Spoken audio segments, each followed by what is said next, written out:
আসসালামু আলাইকুম ওয়া ৰাহমাতুল্লাহ। আউযু বিল্লাহি মিনাশ শাইতানিৰ ৰাজিম। বিসমিল্লাহিৰ ৰহমানিৰ ৰহিম। প্ৰথমতে সমূহ ভাৰতবাসীকে মোৰ তৰফৰ পৰাই হিয়া ভৰা শুভেচ্ছা জ্ঞাপন কৰিছোঁ। লগতে আশা কৰিছোঁ অহা দিনবোৰ আপোনালোকৰ সুখ শান্তিৰে যাব বুলি। আজি মই দেৱানে আপোনালোকৰ ওচৰত আহিছোঁ এটা সুখবৰ দিয়াৰ কাৰণে। এতিয়া সুখবৰটোনো কি তাৰ বিষয়ে আপোনালোকক দুই এষাৰমান কম, আপোনালোকে মনোযোগ সহকাৰে শুনিব। বা আপুনি বহু দিনৰ পৰা বেমাৰত ভুগি আছে, ডক্তৰৰ পৰামৰ্শ লৈছে, বহুতো পৰীক্ষা নিৰীক্ষা কৰিছে, কিন্তু বেমাৰটো লাষ্ট টাইমত ৰিপৰ্টত নৰ্মেল বুলি কয়, তাৰমানে বেমাৰ নাই বুলি কয় ডক্তৰে।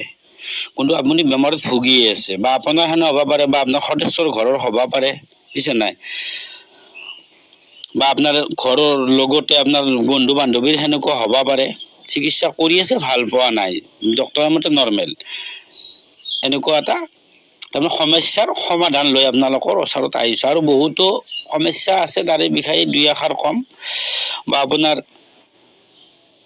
ল'ৰা ছোৱালী আছে, 10-15 বছৰ হৈছে, বিচনাত পেচাব কৰে, বহুতো পৰীক্ষা নিৰীক্ষা কৰিছে, ডক্তৰৰ পৰামৰ্শ লৈছে, কিন্তু বিচনাত পেচাব কৰাটো বন্ধ হোৱা নাই। কিয় এনেকুৱা হৈছে সেইটো চাব লাগিব। তাৰ কাৰণে মই আপোনালোকক সঠিক উত্তৰটো চাই কেনে দিব পাৰিম। বা আপোনাৰ ল'ৰা ছোৱালী আছে, 8-10 বছৰ হৈ গৈছে, ভালকে মাত ওলোৱা নাই, বা উঠিবা বহিবা ভালকে নোৱাৰে, ডক্তৰে পৰামৰ্শ লোৱাৰ পিছত পৰীক্ষা নিৰীক্ষা কৰাৰ পিছতো বেমাৰটো নাই বুলি কয়, নৰ্মেল বুলি কয়, কিন্তু কিয় এনেকুৱা হৈ আছে কাৰণটো ধৰিব পৰা নাই আপুনি। বা আপোনাৰ ল'ৰা ছোৱালী বেছি বয়স হৈ গ'ল, 25-30 বছৰ 35 বছৰ হ'ল, কিন্তু বিয়া হোৱা নাই। বা ছোৱালীৰ কাৰণে ল'ৰা আহে, বিয়া হ'ব যেন লাগে, তাৰপিছত আৰু নাইকিয়া হৈ যায়।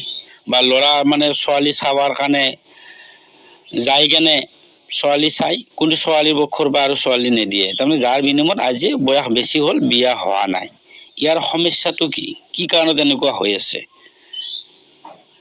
বা আপোনাৰ বিয়া হবাৰ আজি 5-10 বছৰ হৈ গ'ল, ডক্তৰৰ পৰামৰ্শ লোৱাৰ পিছতো ডক্তৰে নৰ্মেল বুলি কয়, বেমাৰ নাই বুলি কয় দুইজনৰে, কিন্তু ল'ৰা ছোৱালী আপোনালোকৰ হোৱা নাই। এইবিলাক সমস্যাৰ ওপৰত তদন্ত কৰি আপোনালোকক সঠিক ৰিজাল্টটো দিয়াৰ কাৰণে মই আজি দেৱানে আহিছোঁ।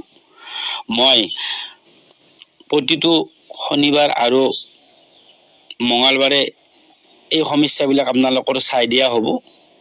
কেৱল মাত্ৰ আপোনালোকক মই অনুৰোধ কৰিছোঁ, নেক্সট দিনা আপোনালোকৰ অৰ্থাৎ তাৰমানে বুধবাৰ আৰু ৰবিবাৰে উত্তৰবিলাক দিয়া হ'ব। তাৰ কাৰণে মোৰ হোৱাটছআপ নাম্বাৰটো আপোনালোকক দি আছোঁ, 7002415496। আকৌ এবাৰ কৈছোঁ, 7002415496। এই নাম্বাৰত আপোনালোকে ডাইৰেক্ট মোৰ লগত যোগাযোগ কৰিব পাৰিব। কেৱল মাত্ৰ মোৰ অনুৰোধ, আপোনালোকে ৰাতি 9টাৰ পৰা 10টাৰ ভিতৰত কল কৰিব, ফোন কৰিব, বাকী টাইমত ফোন নামাৰিব, ফোনটো ৰিচিভ নহ'ব পাৰে। আৰু ইনশাআল্লাহ আপোনালোকৰ কি হৈ আছে, আপোনাক মানুহে কিবা কুফাৰী কৰিছে, কিবা কলাজাদু কৰিছে, না ব্লাক মেজিক কৰিছে, না কিবা বাহিৰা জিন ভূতৰ কিবা বেয়া নজৰ লাগিছে, না মানুহৰ কিবা বেয়া নজৰ লাগিছে, এই সঠিক উত্তৰটো আপোনালোকে মই আজি আপোনালোকক দেৱানে দিম। আৰু মই এইবিলাক সমস্যা যে আপোনালোকৰ হৈছে, আপোনালোকৰ এইবিলাক চাই দিয়াৰ কাৰণে মই জিন আৰু পৰীৰ সহায়ত চাই দিয়া হ'ব। প্ৰতিটো মঙলবাৰ, প্ৰতিটো শনিবাৰে ৰাতি 11টাৰ পিছত আপোনালোকক চাই দিয়া হ'ব। সেইকাৰণে তাৰ নেক্সট দিনা আপোনালোকক উত্তৰবিলাক দিয়া হ'ব। আৰু এই ভিডিঅ'টো আপোনালোকে যিমান পাৰে শ্বেয়াৰ কৰিব আৰু এটা লাইক কৰি দিব, যাতে আপোনাৰ বন্ধু বান্ধৱীখিনি যাতে এই সঠিক নাম্বাৰটো মোৰ পাই কেনে যদি তেখেতসকলৰ কিবা সমস্যা হৈ আছে সেইটো যাতে সমাধান কৰিবা পাৰে, তাৰ কাৰণে আপোনালোকক বিনম্ৰভাৱে অনুৰোধ কৰিছোঁ, শ্বেয়াৰ কৰিব। শেষত আপোনালোকৰ ওচৰৰ পৰাই বিদায় লৈছোঁ। আসসালামু আলাইকুম ওয়া ৰাহমাতুল্লাহ।